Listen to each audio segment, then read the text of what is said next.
Now, my grandmother was a wonderful person. She taught me how to play the game Monopoly. She understood that the name of the game is to acquire. She would accumulate everything she could, and eventually she became the master of the board. And then she would always say the same thing to me. She'd look at me and she'd say, "One day, you'll learn to play the game." One summer, I played Monopoly almost every day, all day long. And that summer, I learned to play the game.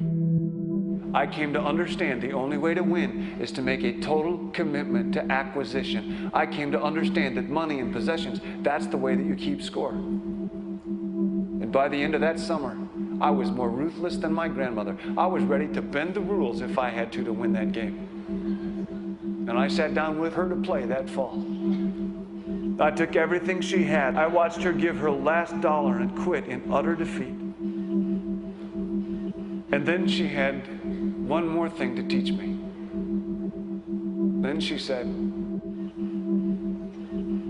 "Now it all goes back in the box." All those houses and hotels, all the railroads and utility companies, all that property and all that wonderful money. Now it all goes back in the box. None of it was really yours. You got all heated up about it for a while. But it was around a long time before you sat down at the board. And it will be here after you're gone. Players come and players go. Houses and cars, titles and clothes, even your body. Because the fact is that everything I clutch and consume and hoard is going to go back in the box, and I'm going to lose it all.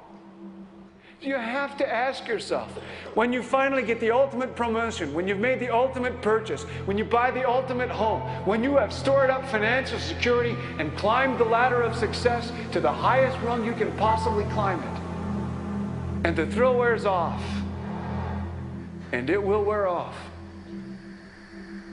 then what? How far do you have to walk down that road before you see where it leads? Surely you understand, it'll never be enough.